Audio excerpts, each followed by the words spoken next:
see you all. I'm hoping that people will straggle in and continue to appear, because I know there are more of you who plan to attend.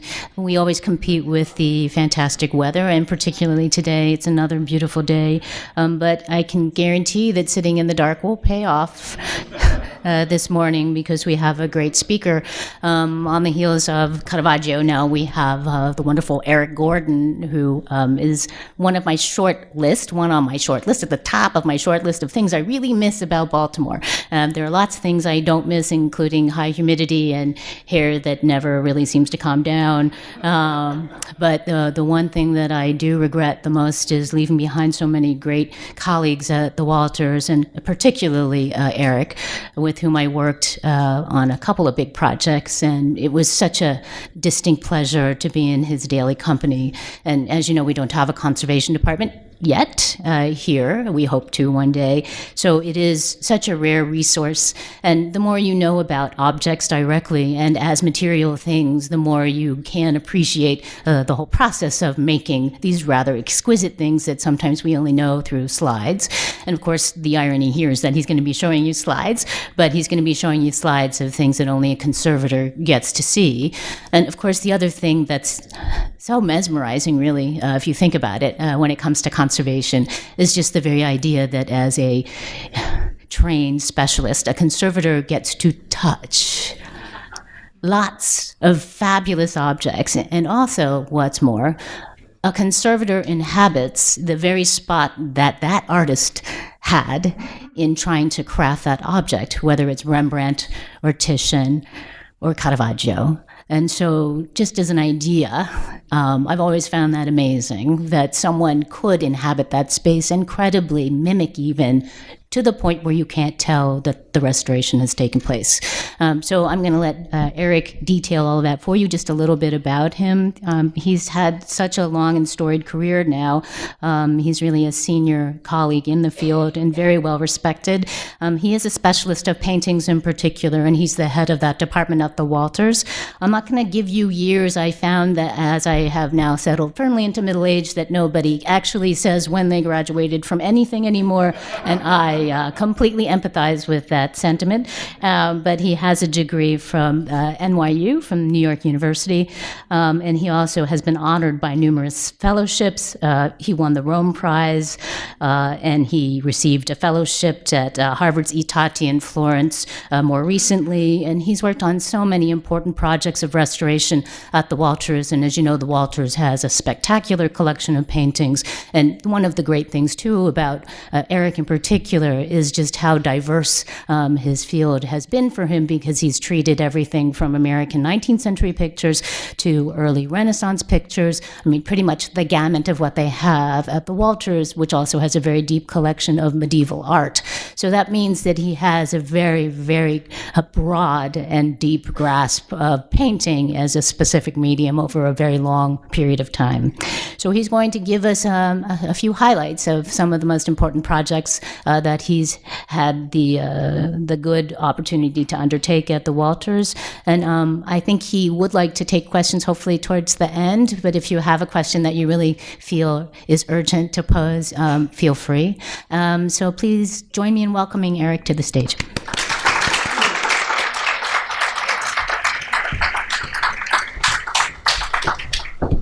Well, thank you for that lovely introduction. Detective, artist, scientist, historian, doctor, conservator, or why I love my job. Conservation combines aspects from all these fields, and because of that, I love my job. Today, I'd like to illustrate the different facets of conservation by showing you examples from 3 cases from 3 periods. It's kind of my Greatest Hits Volume 1. First, I'd like to introduce you to conservation as a profession today and answer some questions that I'm asked all the time when people hear that I'm a painting conservator. You don't often hear about conservation. I can't read this that well. Don't often hear about conservation unless it's for some crazy reason, like a botched restoration or a scene in a movie like Mr. Bean, sneezing on Whistler's mother's face and wiping it with his handkerchief, then retouching it to the best of his ability. Last year, there was a big story of the $450 million sale of the Leonardo Salvator Mundi.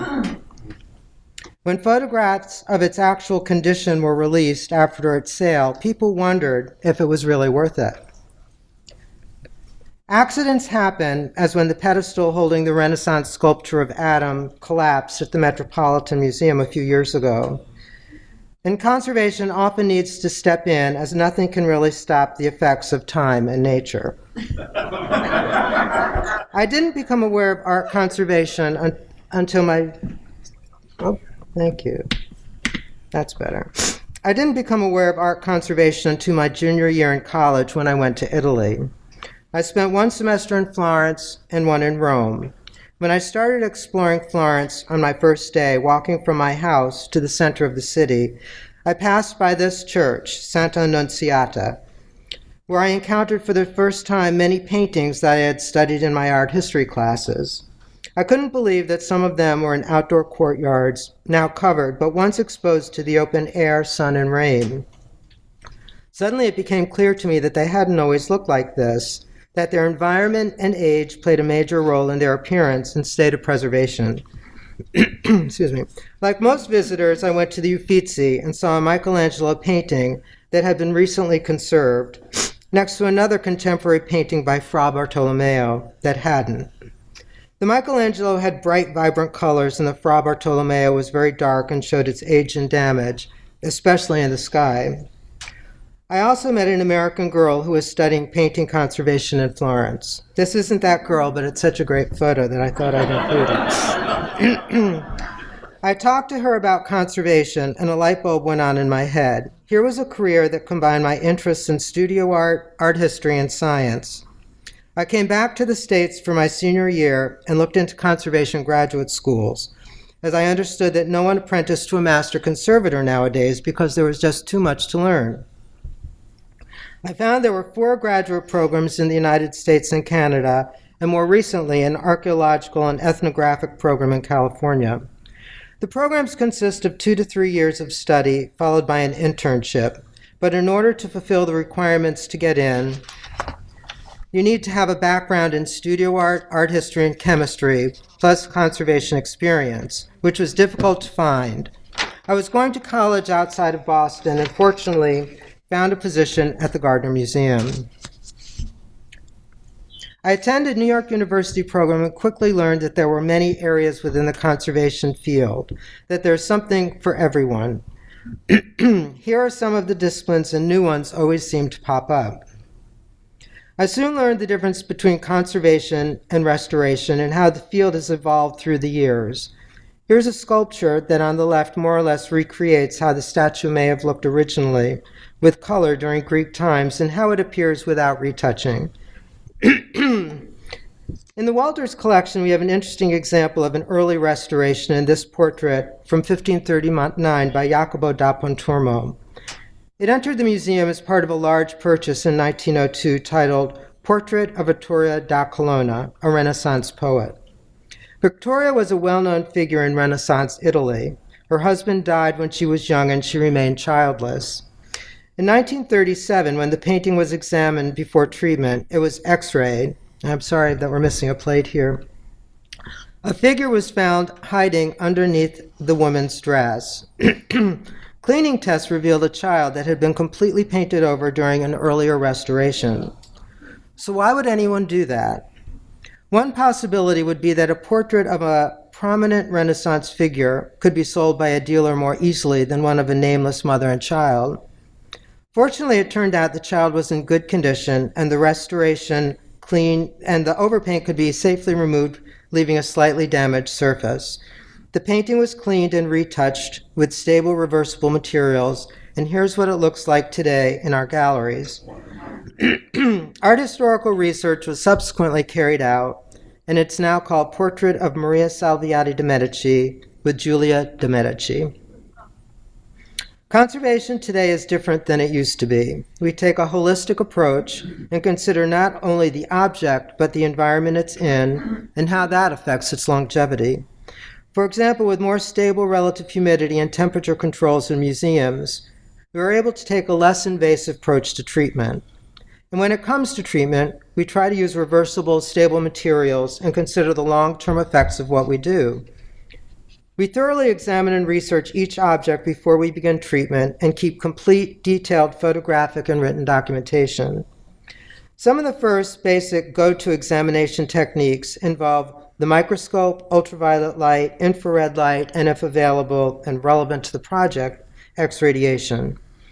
We always begin with non-invasive techniques.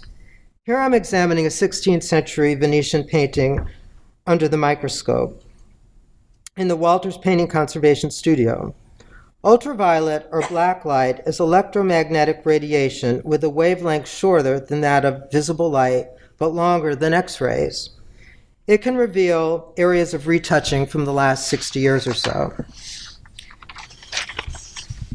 Infrared is invisible radiant energy with longer wavelengths than those of visible light. Examining an artwork with the infrared camera and seeing its image on a monitor can reveal carbon underdrawing. In this example from a 15th century Northern European panel painting, we can see a very rapid loose drawing technique that was not as apparent in normal light. This underdrawing is like an artist's signature. It's very individual and typically was not meant to be seen. It is a great tool in helping scholars make attributions to specific artists. I'm going to illustrate now how conservation analysis helps us identify and date artwork. A good example is found in this version of the Mona Lisa in the Walters collection. It was known as a very early copy, but no one was sure how early, how long after the original it was painted. We knew that the materials were old, and it was suggested that our version might show the original with columns before being cut down on the sides. An X-ray was taken, and an interesting image appeared, an upside-down face of a woman on the bottom of the canvas. If the X-ray were turned 180 degrees, one saw an image of a woman holding a cloth. This image was compared to a painting from the 17th century by the French artist Simone Vouet, and looked almost identical. Thus, it has been suggested that our Mona Lisa was painted at least 100 to 150 years after the original, on top of a version of Vouet's Saint Veronica holding the Holy Shroud. Conservation detective work also revealed the mystery behind this Venetian Renaissance panel. At the time of its acquisition by Henry Walters in 1911, this painting of St. George slaying the dragon was attributed to Pietro Carpaccio by the famous connoisseur of Italian art, Bernard Berenson.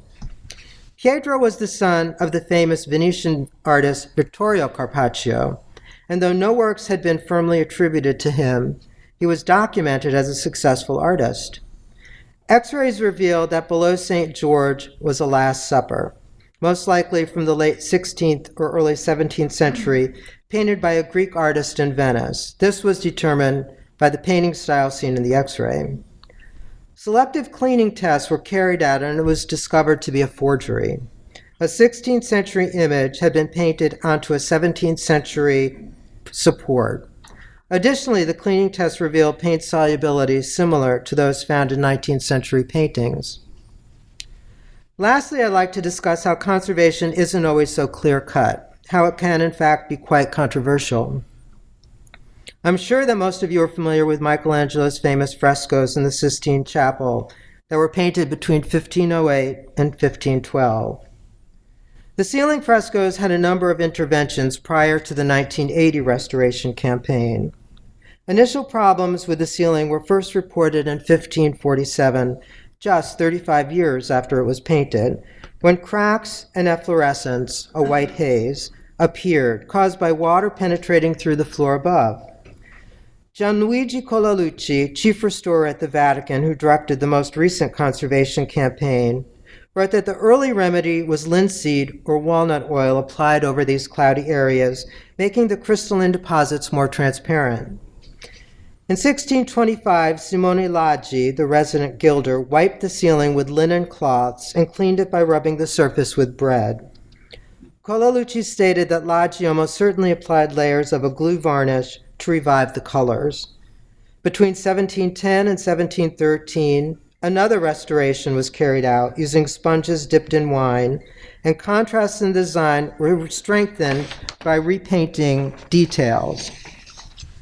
The next recorded treatment undertaken by the Restoration Laboratory of the Vatican Museum between 1935 and 38 involved structural consolidation of the fresco support and removal of surface dirt. A thorough investigation began in 1979 that found the entire interior of the chapel, particularly the ceiling, was covered with grime, soot, and wax. A team led by Colalucci began cleaning the lower lunettes and proceeded upward.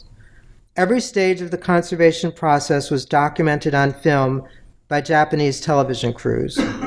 The treatment began in June 1980 and was unveiled by Pope John Paul II in April 1994. Here are some images during treatment showing the conservator at work, and here are some details of the cleaning process in different stages. You can see the change was dramatic, which led to a controversy that made newspaper headlines. Some scholars and historians claimed that Michelangelo's subtle glazes had been removed and his colors were never meant to be so intense and brilliant. Of course, if one were to compare the clean ceiling to Michelangelo's other paintings, it would become apparent that the colors were all in keeping with his work as well as his contemporaries. I'd now like to talk about case number 1, which is mostly a detective scientist story. It concerns the view of an ideal city. And what you'll see basically lies beneath the paint surface.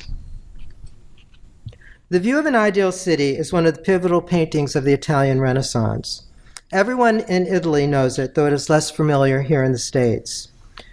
The painting celebrates the values embodied in a well-ordered society. Here, architecture is a metaphor for good government, combining contemporary and ancient buildings with a religious baptistry, while perspective serves as a metaphor for the role of rationality and order in the ideal city-state. The painting remains a mystery. Who, what, where, when, and why are the questions that for centuries have remained unanswered.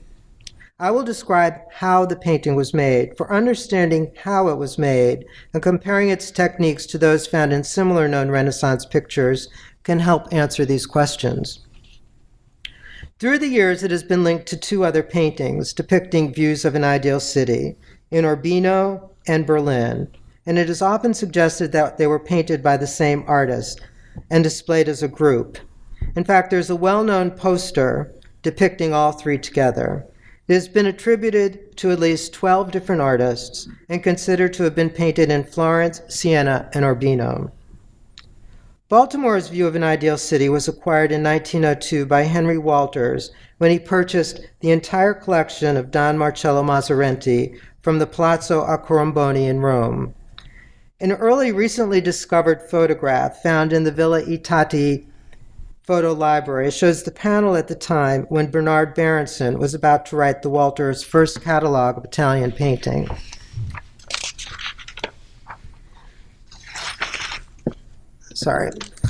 Note its condition and the inclusion of 2 flocks of birds, obviously a 19th century invention. The painting has been treated a number of times, and again a few years ago when I treated it in preparation for an exhibition in Urbino, L'Utopia del Rinascimento a Urbino, where it was shown with their panel. Thus, because of the treatment, I was nose to panel for almost 2 years, gaining an intimate knowledge of the painting technique. When in the studio, we shot a digital X-ray, submitted the paint layer to X-ray fluorescence analysis for pigment identification, and with the assistance of the National Gallery of Art, captured an infrared image of the underdrawing with the most advanced instrumentation possible. The painting also received in-depth raking light photography with reflectance transformation imaging, courtesy of the Smithsonian Institution, equipment and staff. Cross-sections helped explain the paint structure, and top SIMS analysis, time-of-flight secondary ion mass spectroscopy, a recent technique that helps identify paint media, was carried out on a sample at the University of Delaware. The results of these findings help place the picture in a technical context. I'll first describe the support. The painting support is composed of 3 tangentially cut poplar panels with a fine horizontal grain.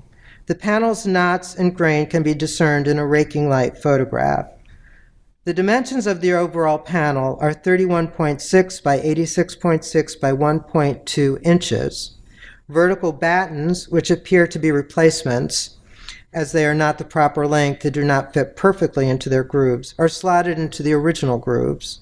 5 buttons, pieces of wood adhered to the planks, are glued on the reverse to help secure the top and middle panels that were once, during a previous restoration, separated.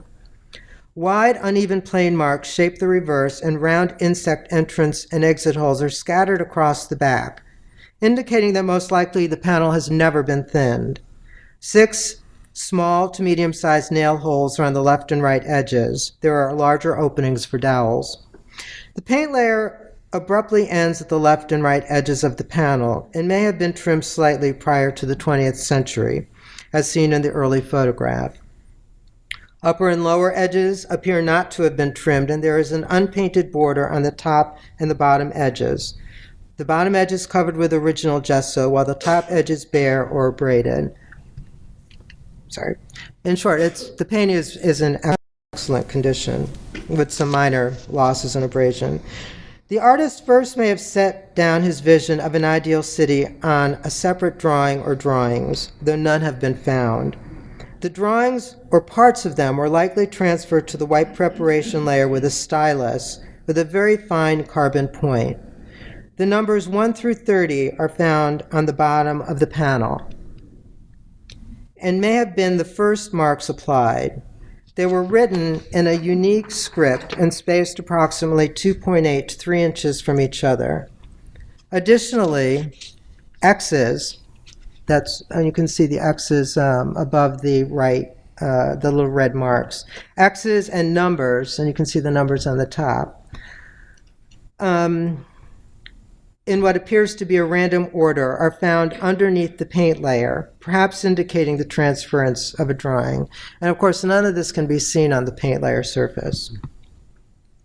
Points leaving small indentations in the surface help guide drawn and incised lines. They are located throughout the panel, and the most important and deepest is the central vanishing point whence the painting's perspective emanates. Furthermore, before completing the drawing and incising, many pinpricked holes were precisely positioned into the ground layer to measure and guide the placement of straight lines and block in the architecture and pavement. Once the linear design was laid in, more points were added to align the architectural details and guide circles and arcs with a compass that left centralized points.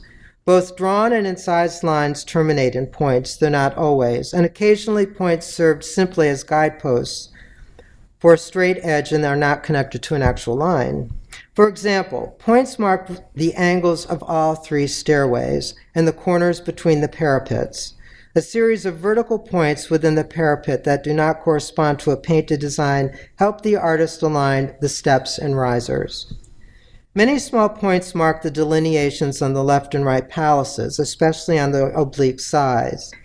Following a straight diagonal line from the central vanishing point, right and left, onto the oblique sides of the palaces are a series of points marking precisely where the vertical incisions will be placed to delineate architectural details within the buildings.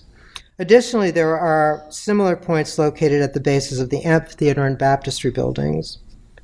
Compass points mark the centers of all the medallions and arches in the triumphal arch, in the central openings, and in the amphitheater, and the blind arches on the front side of the palazzo on the left, and the segmental arched pediment under the door of the baptistry building.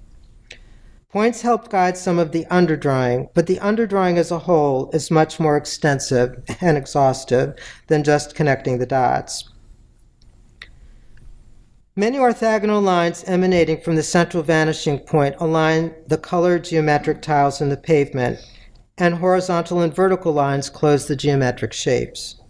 The drawn lines do not meet the numbers on the bottom of the panel, as they usually correspond to tile placement and pattern. On the pavement, there is drawing that was never actualized in paint.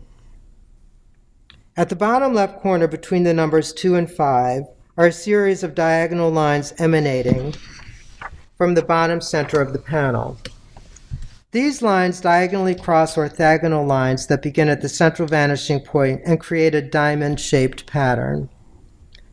In the bottom center, towards the left, between the numbers 13 and 14, is an X within a rectangle. An 8-sided well, or perhaps upright column, set in the middle of an 8-sided pedestal is found in the bottom center towards the right between the numbers 18 and 23. It is close to the front of the painting and column supporting the statue of the virtue Fortitude.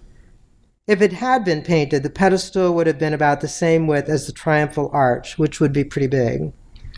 The placement of stairways on the parapet underwent a fundamental change during the early drawing stage. It appears that the stairway on the left was laid in before the right, as there are ghosts of 2 risers on the inner left oblique parapet that are not echoed on the other side. Once the final locations of the left stairway was resolved, further to the left of the individual steps was determined and blocked in freehand. Diagonal lines were then drawn from the top to the bottom treads, outlining their precise boundaries. On the opposite side, the right stairway was drawn only once, as was the central stairway and the angle of the risers and treads. Many drawn lines centered the location of the fountain pedestal, and orthogonal lines located the outer boundaries of the basin in its raised marble pedestal. And here you see that the orthogonal lines mark the original boundaries of the fountain. The fountain in Puto underwent changes during the drawing stage. The pedestal's shape was modified, becoming narrower, and originally the basin was lower, and the Puto's right arm extended further out to the left. Additionally, its wing and head were larger. The position and shape of the basin as well as the Puto were drawn freehand. Here's a photo of Verrocchio's fountain of the Palazzo Vecchio in Florence's town hall, lending a clue as to the panel's origin. The amphitheater appears symmetrical and has its own central distance points, though none can be discerned below the preparation layer. That being said, orthogonal lines emanating from the central vanishing point help locate and determine the height and width of the building. Lines measured off the platforms on the left side of the triumphal arch and also upwards towards the left side of the amphitheater aided in defining the outer proportions of the structure. Many small freehand lines further refine the placement and shape of the cornice. And indeed, the underside of an oval can be observed beneath the cornice on the top and second story. Of all the buildings in the view of an ideal city, the baptistry changed most significantly from its original conception, and these changes are most apparent in the underdrawing. And like the amphitheater, it too does not completely follow the perspective rule established by the central vanishing point, but maintains its own central distance point. The most dramatic revision occurred in the second story, and here a point approximately 2.7 inches above the central vanishing point serves as the point for the orthogonal line that establishes the roof line. Originally, the baptistry was spaced approximately the same distance from the triumphal arch as the amphitheater, exactly balancing the painting's composition. It was modified about 11 times on the left and 7 times on the right, along with repeated revisions in the angles of the roof lines. Similarly, the roof panels of the second story, as well as the height and position of the tower, were repeatedly adjusted, and the door's triangular pediment was changed. The next stage after drawing the basic composition was incising fine lines in the ground. The incised lines more closely matched the design of the final paint layer than the drawing, and in fact the incisions refined the drawing. Many but not all incised lines follow the drawing, and in truth there are hundreds of incised lines that helped guide the painter literally with an edge for his brush. Based on the X-radiograph, it appears that incisions were scored in 2 stages. There were white lines containing lead and black lines that were added later that did not contain lead. It appears that the white lines were incised first and covered or filled in with a thin white lead imprimatur or underlayer. They're white in the X-ray because the thin lead white layers appear white in the X-ray. The black lines were the second incisions which more closely followed the design of the paint layer and cut through the thin imprimatura. Because they do not contain lead, they appear black in the X-ray. In the following images, the first incisions that are lead-based will be blue and the second will be red. And what you will see is that the first incised lines blocked in the cityscape and the second refine the proportions and help set boundaries for architectural details. The first incised lines may have been the large X's on the triumphal arch that would have centered the structure as the focal point of the panel. Incised lines then blocked in the triumphal arch itself and the central fountain. The width of the amphitheater, the small Renaissance buildings to the right and left of the triumphal arch, and the large palaces. At this stage, the baptistry was still positioned nearer to the triumphal arch than in the final painted image, and the large well in the front that was never painted was incised on top of the drawing. Thus, the well continued into the design of the ideal city beyond the initial drawing phase. The second level of incisions, the black lines in the X-ray, added more detail to the composition, and some overlap and correct earlier incisions. For example, in the complex floor tile pattern in the triumphal arch, the triangular and segmental arch pediments and the platforms. In the first incision stage, the triumphal arch had a flat top, and in the second phase, it was augmented with pediments and platforms. Many incised details were added to both large palaces. Almost 50 vertical lines alone established the width of the windows. Moldings, pilasters, guided by small points below the eaves that were connected to points along the horizon line. Similarly, on the front of both palaces, points on the architrave and above the benches guide vertical incised lines. The amphitheater was articulated with many vertical lines that helped define the width of the individual openings and the height of the central circular windows and doors. In the baptistry, the second set of incisions firmly established the boundaries of the second story and the tower, as well as adding numerous details, for example, in the placement of the door, windows, marble panels, and the lozenge-shaped inlays and roof. The pigments in the paint layer were analyzed with a non-invasive X-ray fluorescence technique and are those found commonly in most Renaissance paintings. The paint media shows characteristics of both tempera, dry pigments mixed in egg-based media, and oil application. The late Renaissance is a transition period in painting when tempera was being superseded by oil. More avant-garde artists in Italy were using oil, where more traditional painters were still using tempera. Artists often combine the two techniques on the same painting. Typically, egg tempera looks linear because the paint dries quickly and cannot be combined in complex mixtures because the result becomes muddy.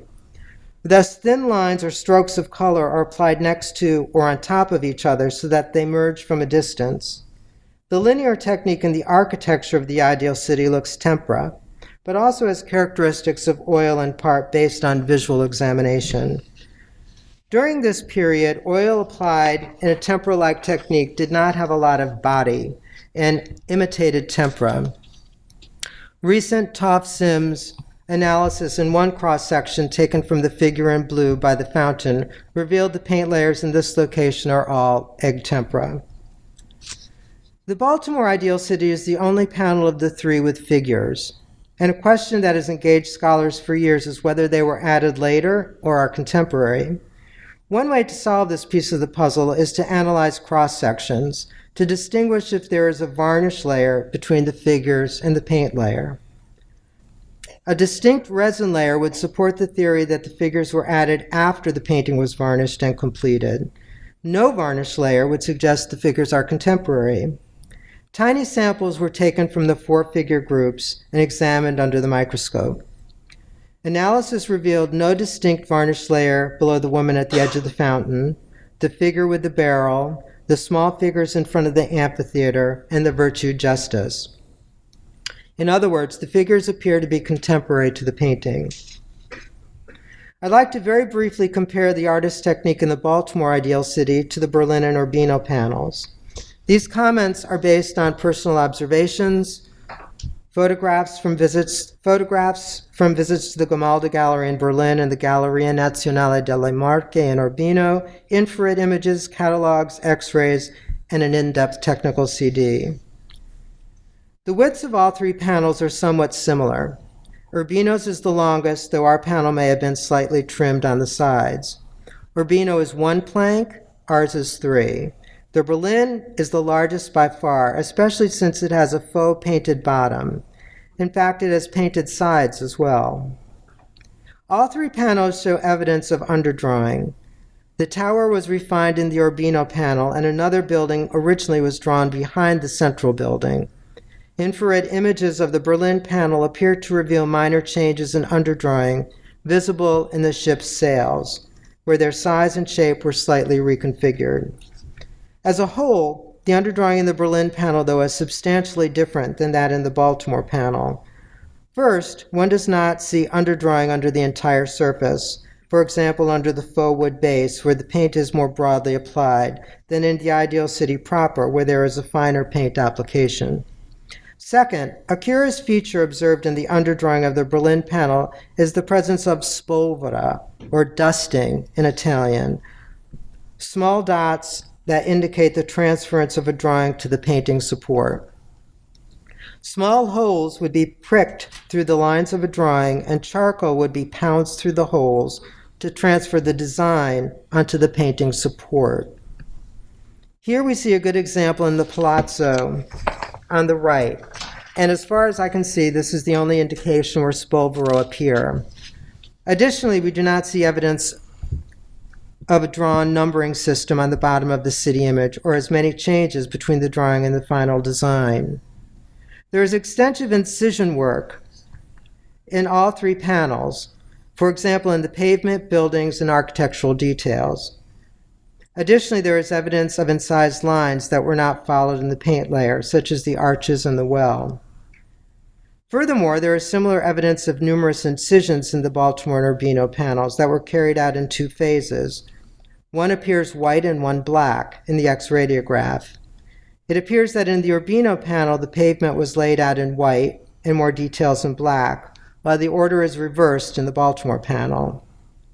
There is a systematic spacing methodology found at the bottom of the Baltimore and Urbino panels. However, the pattern is different. In the Urbino panel, there are points running along the bottom, spaced approximately 1 inch from each other. The Baltimore panel is drawn recurring numbers spaced approximately 2.6 to 3 inches apart, and points that are unevenly spaced that follow the floor pattern.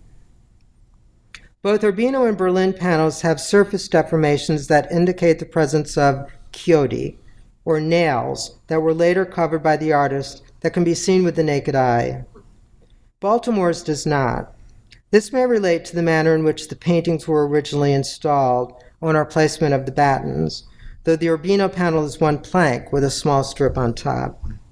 Also on the right edge of the Urbino panel, there is unusual unpainted curvilinear design that may relate to a carved frame. This is the only panel with an unpainted side that could link it to a carved frame and also point towards the method in which it was originally displayed.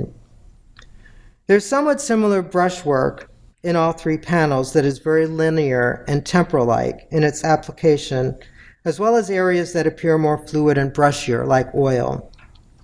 The colors in the Urbino panel are more intense and darker than that in the Baltimore panel, especially in the sky, which transitions from a dark blue on top to a light blue, almost white, at the 2nd story of the round central building. Baltimore's palette has more white mixed in with its colors.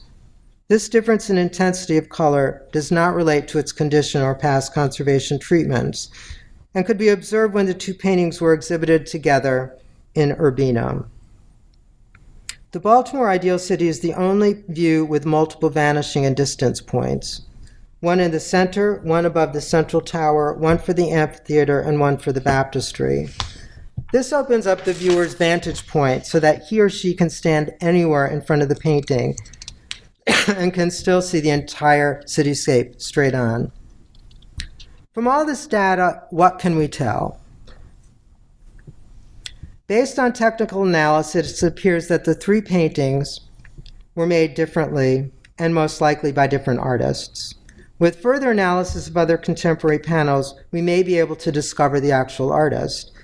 Honestly speaking, I think it would be very difficult to name a specific artist, as there is very little individual style to these paintings, and my personal view is that it was drawn and marked onto the panel by an architect and painted in an artist or the architect's studio. Case 2. The conservation of Tiepolo's Scipio Africanus frame massiva. This is mostly a doctor-artist story. On March 13th, 1993, a massive blizzard, actually not, it's about the same time of year, a few years ago, a massive blizzard called the Storm of the Century hit the Northeast. It was the night before the museum gala, and the museum was closed for preparations. In the marble stairwell above our 9-foot by 16-foot Tiepolo, water streamed over the front and reverse of our largest painting in rivulets, causing the fabric supports to shrink and the paint to tent up precariously. A security guard making his rounds passed by the painting, saw the disaster, contacted the director and others who lived close by. Those who could came in and, standing on ladders using long poles, managed to cover the painting and frame with plastic. When the painting was examined by conservation, it was discovered that the painting had shrunk and paint had severely tinted up in about 5 distinct bands running vertically down the painting. I'm sorry, this is a terrible photograph, but it's the only one I have. Additionally, the water had pooled under the bottom stretcher bar, causing a wider pocket of smaller tents along the bottom. In some places, the tenting reached 1 inch high and 2.5 inches wide. Just a little background. Battista Tiepolo was perhaps the most successful 18th century Italian painter, moving around Europe painting large canvases and frescoes. His paintings are highlighted in museums around the world. Our painting here, reproduced in black and white, and here in color, was attributed to the artist. It was known to have been massively restored, and the amount of Tiepolo versus workshop was debated. The painting was so large that it could not be moved up to our conservation studio after the storm, so a temporary studio was built in a wide gallery in our tapestry court that had 2 windows so the public could observe the treatment. It's necessary to very briefly review the conservation history of the painting before describing our treatment, because as always, it guided our subsequent decisions. The painting had been transferred onto muslin and linen before it arrived at the Walters in 1902. In other words, the paint layer had been peeled away from its canvas support and glued onto another canvas. Yes, this is a drastic treatment, and is very rarely done and usually results in paint loss. There is a story, perhaps apocryphal, that upon arriving in New York, the painting in its crate fell into New York Harbor and floated ashore. We don't know if this is true, but the painting had been transferred before it entered the collection, and it did seem to love water. Once in the museum in 1938, it was relined. In other words, another canvas support was adhered to the reverse. The muslin layer from the transfer was left in place while the auxiliary linen support was removed and replaced with another stronger linen lining support. Shortly thereafter, in 1944, the painting was quickly cleaned and retouched. In short, the painting had been severely damaged and treated many times before the recent storm damage. By the time we began our treatment, the varnish and retouching were extremely discolored, and the painting had been heavily repainted by restorers. The painting had been slated for conservation for many, many years, but nobody wanted to treat it. The most daunting task was how to treat the original tinted paint. First, we outlined these areas to avoid losing original paint, and began removing decades of surface dirt. We then removed the yellow varnish and dark, liberally applied retouching. Fill material that also had been applied liberally over the original paint was removed with methylcellulose, which is water in a gel form, and a scalpel. These cleaning steps revealed much more of the original paint than we thought possible. Excuse me. Next, we tackled the tinted paint. I wasn't sure exactly how to approach these areas. I had never encountered such a severe problem on such a large scale. I asked many conservators for their opinions and received many differing answers. I was hoping to find a solution whereby I didn't have to undo anything that had happened before. I was told of a recent treatment that had been used on contemporary paintings with tinted paint. It involved using an apparatus called the Mitka Table, named after its Dutch inventor Wisław Mitka. The equipment basically consists of a flat metal platen with holes that is connected through a hose to a vacuum and then to a control panel. With rheostats on the panel, one can heat the platen to a desired temperature and control the amount of suction. In short, the Mitka apparatus allows one to locally apply controlled heat and suction to a specific area. Because of the picture's size, we had to work with the equipment in a vertical position. I will show you the steps involved in the treatment. Our goal was to locally soften the lifting paint, stretching the underlying layers, resecure the paint without losing any and without overlap, and leave the fabric supports in plane without creating bulges in the canvas.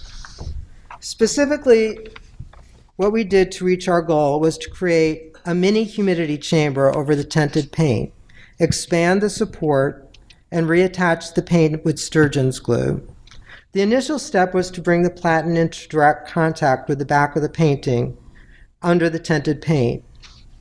Heat was then released so that the surface of the painting, the temperature reached 100 degrees Fahrenheit.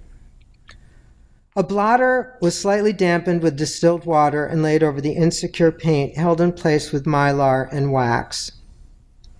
Heat from the Mitka table was left on for an hour and a half to soften the paint and loosen the fabric.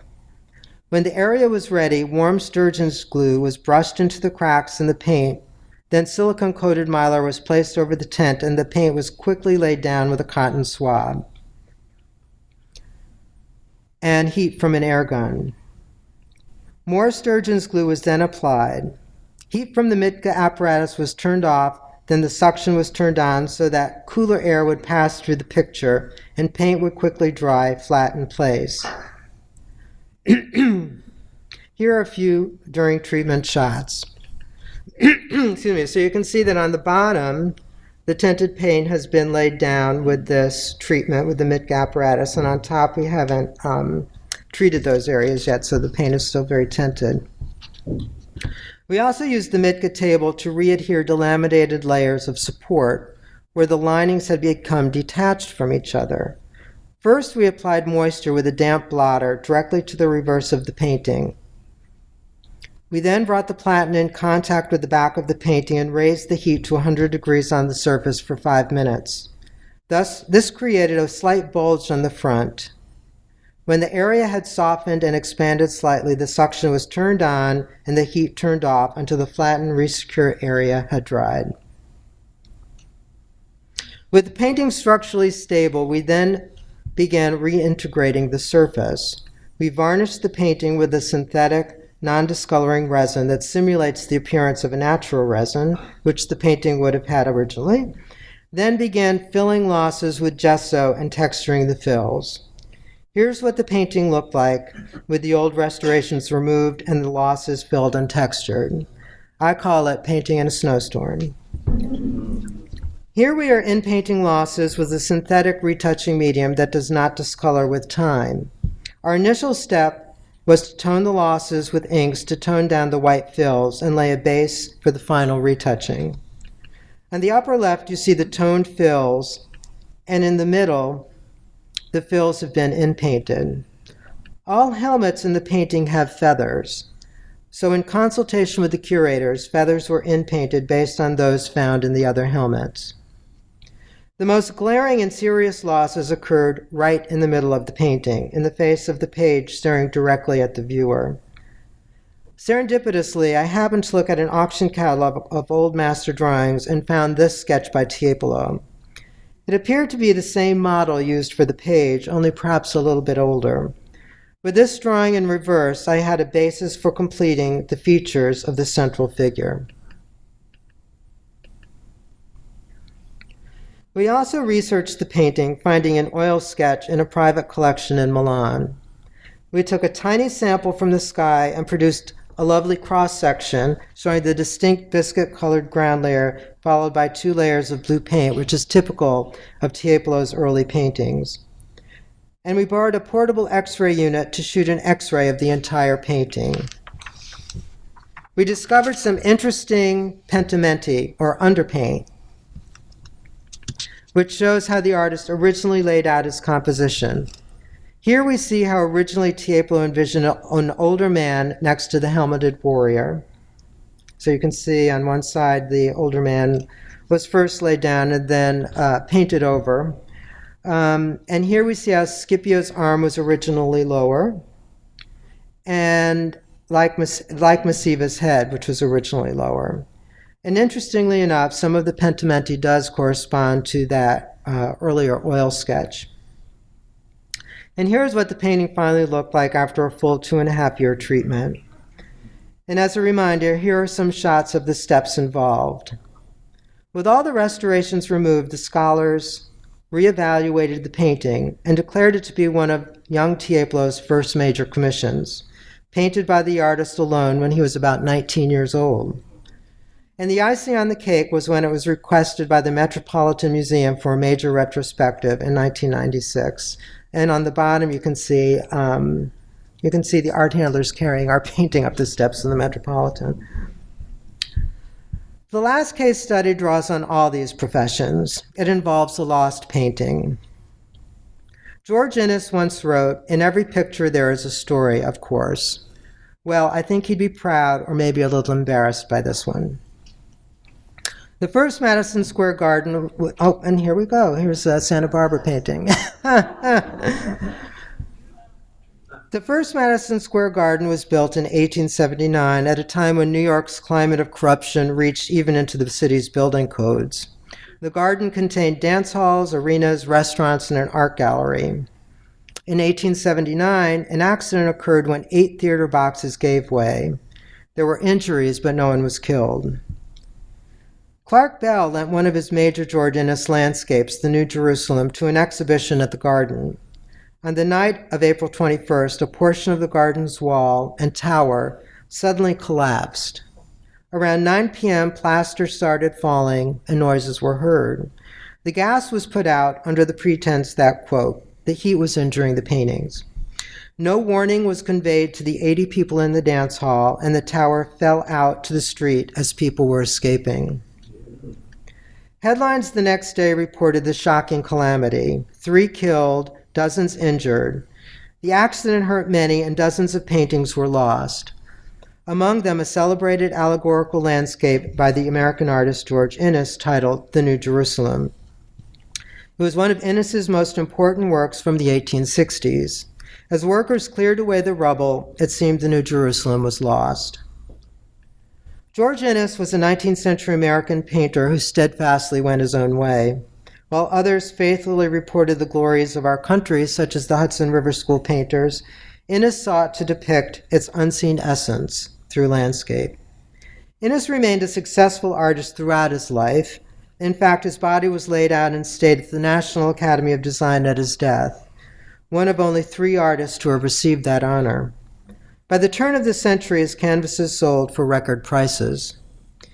In 1895, shortly after his death, one highly regarded landscape called the Valley of the Olive Trees was sold at auction from the important Richard Halstead collection to William Laffin, who soon after sold it to Henry Walters. Upon seeing this painting at the sale, the French painter Benjamin Constant wrote in the New York Times, "If signed by Turner, Millet, or Corot, it would be worth $10,000 and over. In my view, it is the equivalent to the best landscape ever painted by any great landscape painter. No warm and stormy day in June has ever been felt better nor expressed better. And after praising the atmosphere and the richness of the green tones, he finished by stating that, quote, "It should be in the Metropolitan Museum of Art." In 1935, soon after the Walter Museum opens, conservators decided to clean the canvas, but stumbled upon the bewildering puzzle of Inness's complex painting techniques. Inadvertently, important original paint was removed, revealing a damaged picture. The museum consigned the painting to storage. Inness was born in Newburgh, in New York in 1825, the fifth of 13 children. His father was a successful grocer who moved his family from New York City to upstate New York to a farm. From an early age, Inness had one overriding interest, and that was art. He apprenticed himself to an engraver for a month, and that was his only formal training. He was exposed to the Hudson River School paintings of Thomas Cole and Frederick Church, and briefly followed in their footsteps, reproducing passages from nature, glorifying the beauty and majesty of America. But from early on, he painted in a way that was not recognizable or categorical at the time. He put trees in places they weren't supposed to be, smack dab in the middle, which irritated critics. In 1851, Inness traveled to Europe, where he studied the old masters and encountered the Barbizon school. Works by Corot, Millet, Rousseau, and others showed Inness a new approach to painting nature. His eyes were open, and this encounter was liberating. Upon his return, he opened a studio in New York City. But in the late 1850s, America agonized over questions of union and slavery. Amidst the debates that led to the Civil War, Inness's philosophical and moral concerns took on a new urgency. The war was a catalyst for the artist and an event of such cataclysmic proportions that it reinforced in him a notion he had already entertained, that it was the artist's responsibility to improve civilization. He believed that in painting, one not only cultivated one's own spirituality, but contributed to the spirituality of civilization. In 1861, Inness tried to enlist in the Union Army, but the frail 36-year-old failed the physical. By 1863, New York City had become dangerously polarized, and in July, the city exploded in a deadly riot. Inness left New York and found a new position that changed his life. In nearby Perth Amboy, New Jersey, a very active and high-minded spiritual community resided in an enclave called Eagleswood. Dedicated to utopian ideals, vigorous discussion of the day's issues, and a very comfortable lifestyle, Eagleswood also boasted a military academy designed to graduate enlightened Union officers. In 1863, Inness secured a job there teaching drawing and moved his family in to a comfortable house and studio on the campus. Eagleswood also was a destination for some of the most notable personalities of the day. Hawthorne and Emerson visited regularly, photographer Matthew Brady and landscape architect Frederick Law Olmsted had their children educated there. The community was extremely well off and sympathetic to the arts. One of Inness's closest associates at Eagleswood was the painter William Page, who was a follower of the 18th century theologian Emanuel Swedenborg. Page exposed Inness to a brand of Protestantism that blended science and spiritualism. What Swedenborg represented in the middle of the 19th century in the United States was first and foremost an opportunity to bring science together with the visionary experience. Thus, Swedenborgian wed people's hunger for knowing more about the unknown with a scientific approach to nature. Around this time, Inness converted to Swedenborgianism and believed strongly in the tenet that the divine is manifest through nature. In his work, his paintings became less specific and less illustrative of scene, though they were always based in nature. In fact, he even wrote an article for the Swedenborgian newspaper on color theory called The Ribbon of Faith, Colors and Correspondences. Some scholars believe that there are profound connections between Swedenborgian color theory and what Inness physically did with his brush on the surface of a canvas, saying that Inness put into practice Swedenborg's system of correspondences, blue indicating faith, red love, and yellow the natural and external world. Combined, they formed the white light of harmony. It does appear that Inness began to develop a technique of layering one paint color on top of another, in a complex fashion in order to create a unique relationship, a give and take of color. He wrote, "You cannot show me reality, you must suggest to me reality." In 1865, Inness created a very important work, ostensibly a view of the wheat fields of nearby Raritan. Peace and Plenty was in fact one of Inness's first attempts at allegorical painting. And this, by the way, is a very, very large painting. At the Metropolitan, the rich and productive fields of grain seem to represent a keenly longed for era of reconciliation, harmony, and prosperity. Exhausted by war, the residents of Eagleswood received the large painting enthusiastically. In the fall of 1866, three prominent New Yorkers, publisher Fletcher Harper, railroad executive Chauncey Depew, and lawyer Clark Bell, came to Eagleswood to call on George Inness, offering him $10,000 to subsidize a year's work. The subject matter was left up to Inness. He turned his growing interest in Swedenborgianism into a theme to be used for the commission and looked to the idea of pilgrimage. In 19th century America, the Pilgrims Progress by 17th century preacher John Bunyan was enormously popular and influential. An elaborate allegory on the trials of Christian salvation, it is a story of journey, and it was very compatible with Inness's understanding of Swedenborg. It was already a popular theme for painters, and earlier was illustrated in the 1840s by Thomas Cole, and here in a sketch by Thomas Cole here in an oil sketch, and by Frederick Church.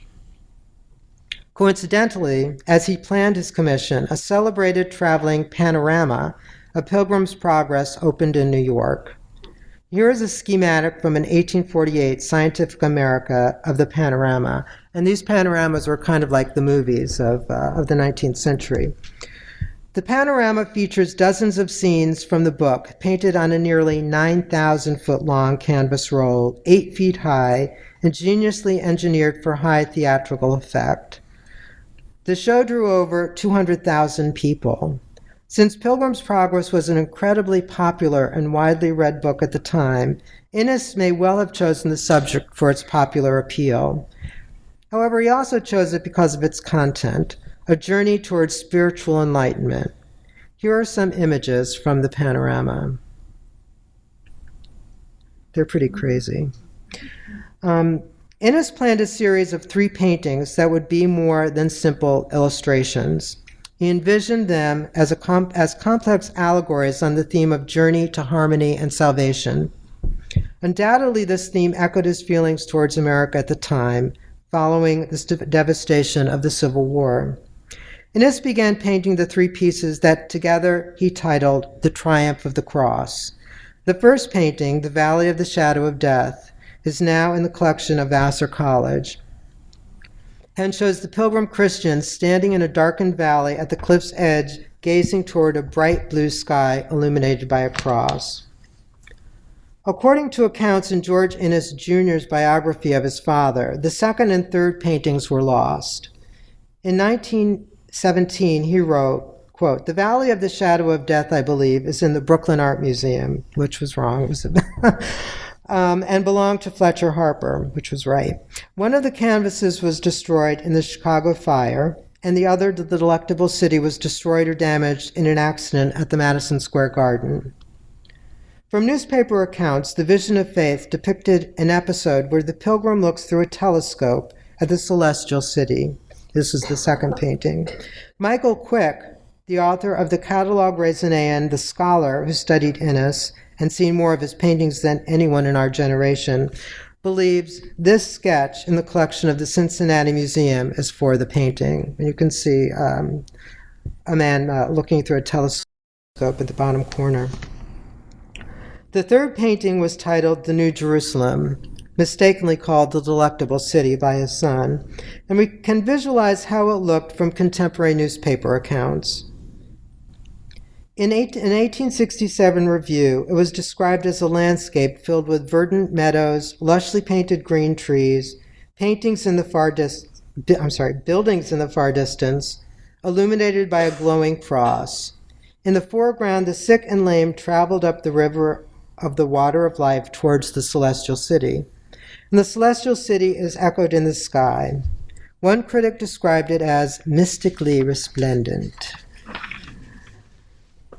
The scenes he chose to illustrate most likely echoed his philosophical feelings at the time, following the Civil War. Inness was interested in the potential for multiple interpretations of his paintings, and the theme of Pilgrims Progress was just the tip of the iceberg. The Valley of the Shadow of Death may have represented the war itself. The vision of faith illustrated his vision of the future, looking towards the celestial city. And the New Jerusalem depicted the harmony and peace in years to come. The Inness shows in New York were a critical success. Immediately afterwards, it is recorded that the first and third paintings were shown in a Boston gallery, and later the paintings appeared to go into the private collections of Depew, Harper, and Bell, who owned the New Jerusalem. Bell, who owned the New Jerusalem, agreed to loan it out 13 years later to Madison Square Garden, and most likely never saw it again. Michael Quick mentions that the New Jerusalem was a particular favorite. He said that individual critics might find quibbles with the other two, but they united in admiring the New Jerusalem, which they considered effective and emotionally fulfilling. Michael came to the Walters in 1999 to examine the museum's two Innesses. For his catalog, he writes an A, The Coming Storm in the Valley of the Olive Trees. He was intrigued by the Valley of the Olive Trees, noting that aspects of it seemed like it was from 1867, like the signature, but there were passages that seemed odd, that seemed later. He mentioned that if I was ever thinking of putting the picture back together, he would be willing to help, as it seemed like an important painting. 3 years later, I called up Michael to see if he would be able to help me. In the interim, he had come up with a theory. He was intrigued by the similarity of the Walters painting to written descriptions of the New Jerusalem, even though a key feature of the painting, a bright cross of light suspended in the heavens, was missing. Also, of course, it was much smaller than he thought the original to be. His years of research had led him to photos of two other Inness landscapes with similarities to ours. Even though he couldn't see the overall effect of the lighting, some of the pattern wasn't visible, and he was mostly working with black and white photos, an idea began to form in his mind. Maybe the New Jerusalem had somehow survived the disaster at Madison Square Garden and still existed, in pieces. One fragment came from the college collection in Champaign-Urbana, Illinois.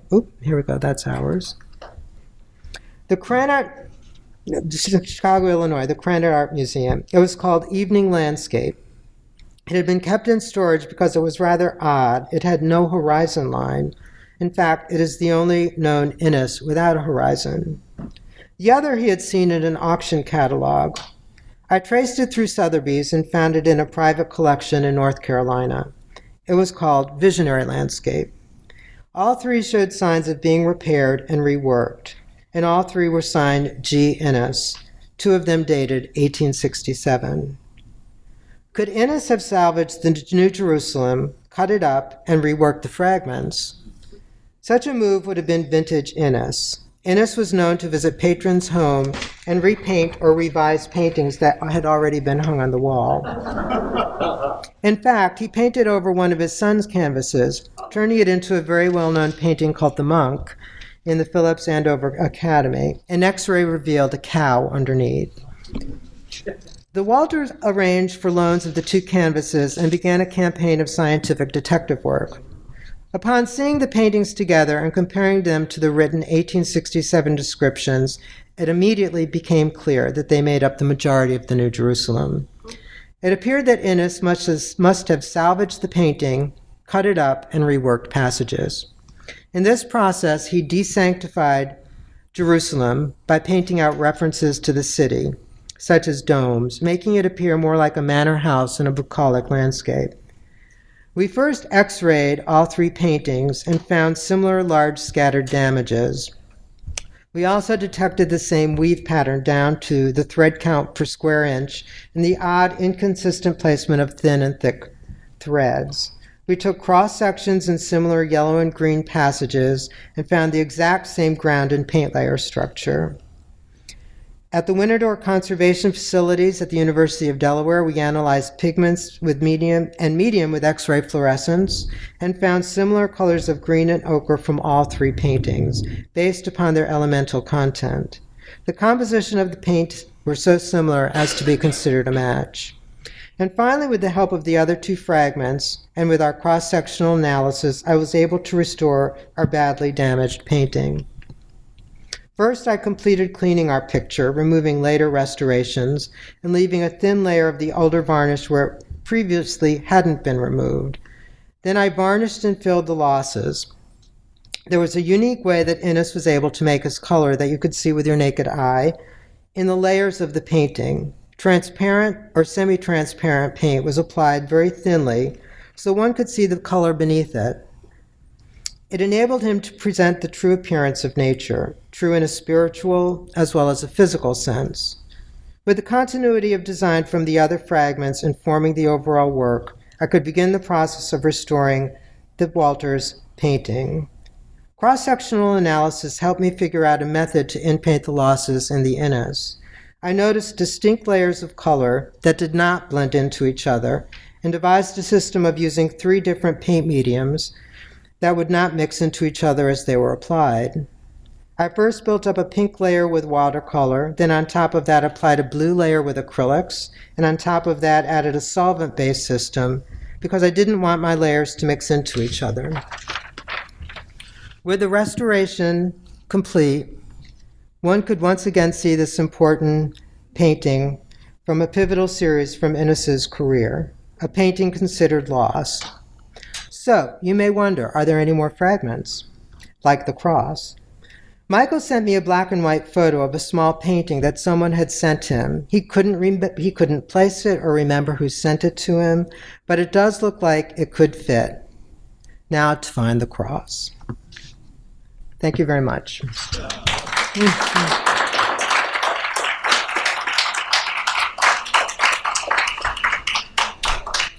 Sorry it was so long.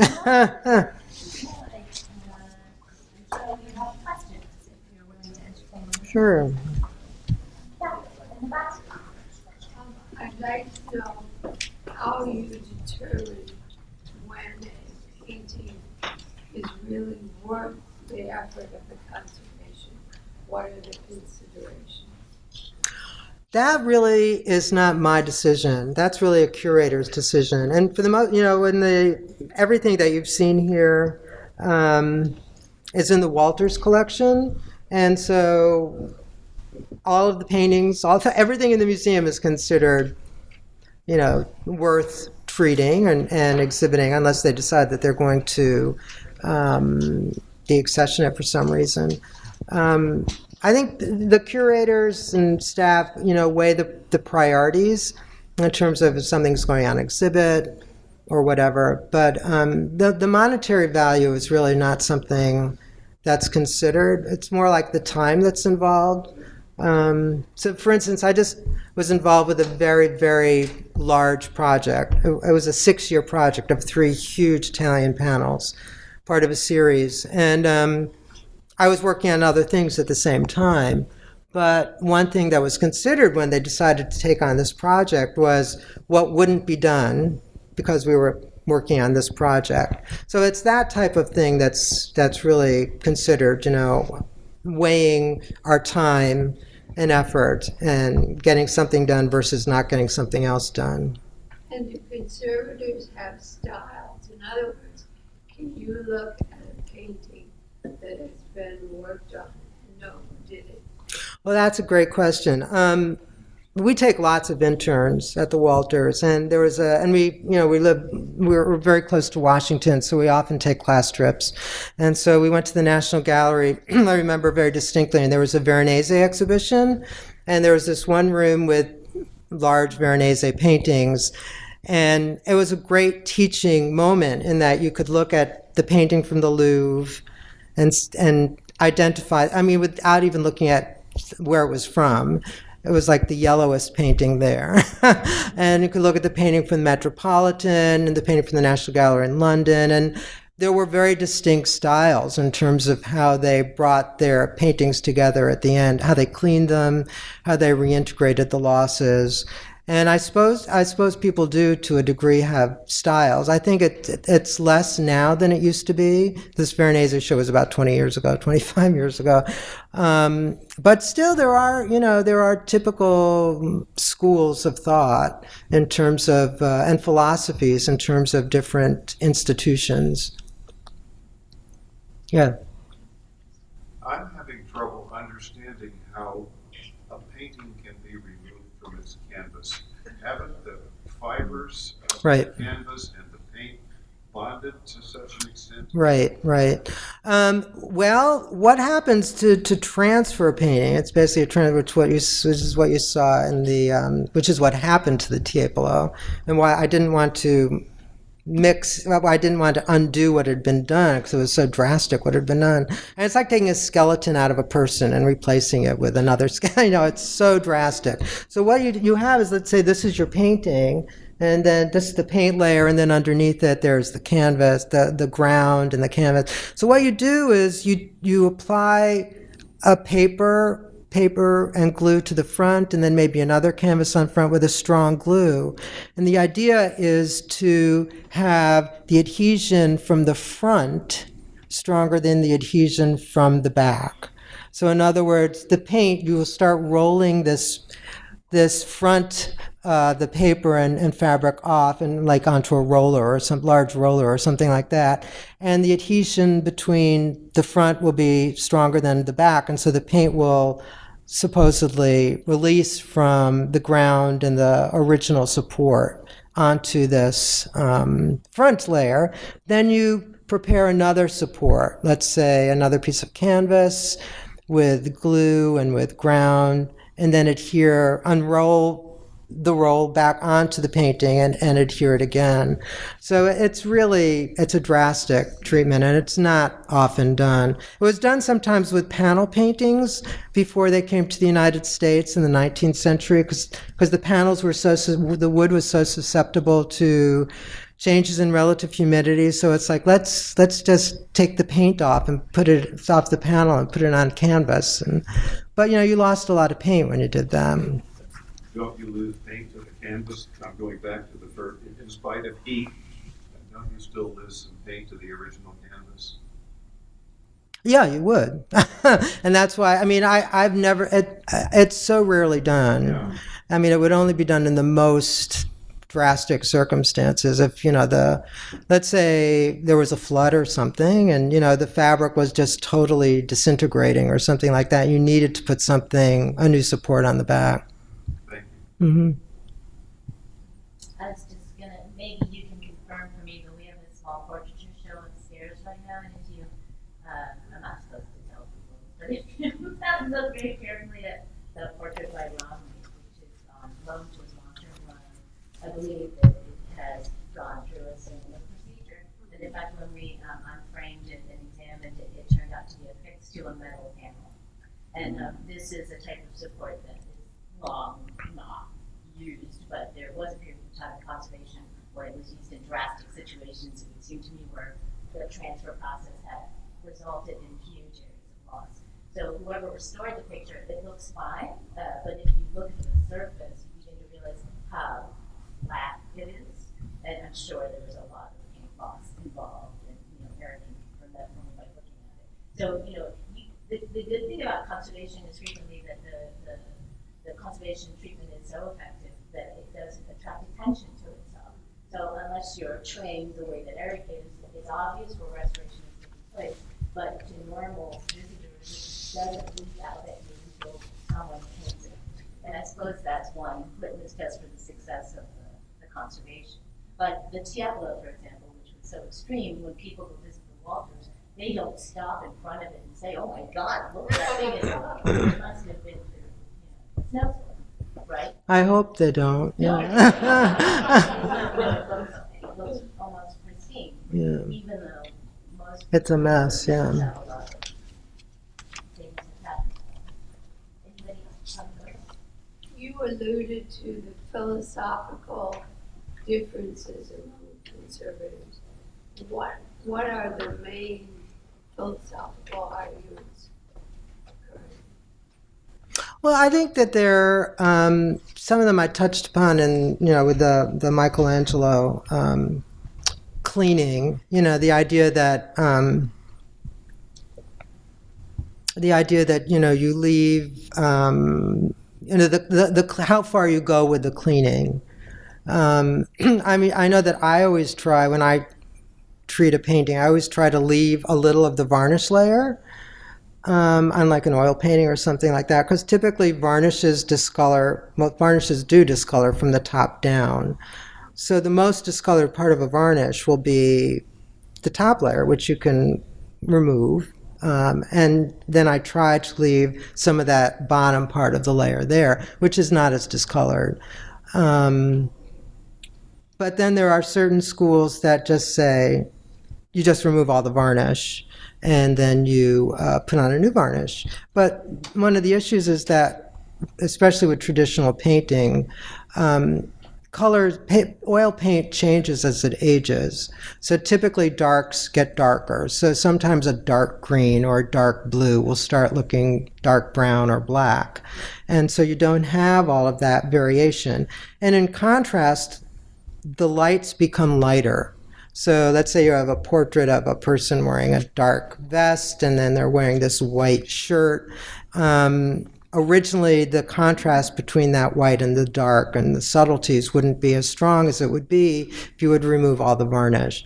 So there are those types of, they're kind of really aesthetic issues. And then another thing that Ike was bringing up, which is really interesting, is, the structure, and it used to be more that, there was this emphasis on preventative measure, trying to prevent anything from happening to a painting. So you'd use something called a hot table, which would flatten a painting, try to remove all of the creases and try to remove any deformations in plane. And, you put your painting on a hot table to flatten all of those cracks and everything. And that's not done as, some people still do that. They feel that painting should look really flat. I don't feel that a painting has to look really flat, although it shouldn't, be warped or anything like that either. So that's another issue. And then another issue is how far to go in terms of the retouching. That's an issue too. Do you want to, if a painting is well, so for instance with the Tiepolo, one issue that was tricky, was those feathers in the helmet. There weren't feathers there after, they had been over cleaned, they were gone. But it just, that didn't balance the picture. You had feathers on all the other helmets. So that, that's something that we did that some people might think we shouldn't have done. As you say, though, it's entirely reversible. Right, but everything, all of our, the methods that we use are reversible. Synthetic paints that it could be removed with mineral spirits without affecting the original, and everything is, how did that happen? And whatever, there we go. So, and everything is documented with photographs. So those are some of the issues. What do you like working on the most? Oh my goodness. That's really hard for me to say. I love our collection. I've been at the Walters for many, many years, and I loved working with Ike, and the 19th century. We have a wonderful 19th century collection, but I think one thing I really love is early Italian. I've spent a lot of time working on early Italian things, and that's kind of near and dear to my heart. But I love Baroque things too. I like Italian things. I really do. Baroque Italian paintings, and everything is kind of an interesting challenge. So I really, I just love what I do. So. Over the years, having admired what you and your fellow conservators have done for paintings, I also have to worry about your health because over the years you've worked with some nasty substances. Right. Talk a little about how life has gotten better and safer for you. Well, right. Well, we have evacuate. We have like what we call elephant trunks, which look like elephant trunks. These kind of solvent evacuation trunks. And so when we're cleaning and we're using solvents, we bring those down to where we're working with solvent. But also through the years, there's been research that's been carried out. And we use, the things that I started using when I first entered the field at school, I haven't used those things for many years because there are other things that we found we can use that are much safer to use. And one of the cool things about working at the Walters is that we're the third oldest conservation lab in the country, museum lab in the country. So we had a lab in 1934 when the museum opened, and we have records that go all the way back, which is wonderful. That's how I knew about what happened with the Tiepolo, and that the Inness had been treated in the 1930s. And although it doesn't say often in detail what was used, you get an idea from the time period what was used, but sometimes they do say what was used. And the things that were used, you just go, I can't believe they did that. And now there are scientists literally that are coming up with new things as we're talking now, using water in combination with something else. Things that are much safer. And we also use masks if we need to. But the resins that we're using, the solvents that we're using, for the most part, are different than a lot of things that were used years ago. They're safer. Good for you. Yeah. Maybe we'll take one more and then we should. Is Winter Tour part of the University of Delaware or a private museum? Well, the Winter Tour, I think that's a good question. The Winter Tour Museum is on the grounds of the University of Delaware Conservation Program. So there's a conservation program there, and it's right next to the museum. And so, for instance, the museum, the Winter Tour Museum staff conservators teach at the program, and I'm not quite. It's kind of a symbiotic relationship that they have, and we've often been able, since they're only about an hour and a half from us. When we have a scientist now, and we have lots of equipment, but earlier on, for instance, when I was doing the Inness project, we didn't have all the equipment that we have now, so I was able to get some things examined there. Mm-hmm. Well, thank you so much for coming. And we do have the spring season workshop, so there's a little break now. But I do hope you'll be able to join us. We had Global Chapman, who did the wonderful lecture on sculpture last year. It's going to return to treat her very special topic. She just finished a book on transformational. So you can purchase that book if you want, and she's going to do 2 lectures on one of the most accomplished 19th century French academic painters of his generation. So I hope you'll join us for that. But meanwhile, enjoy the weather, and thank you so much for your attention.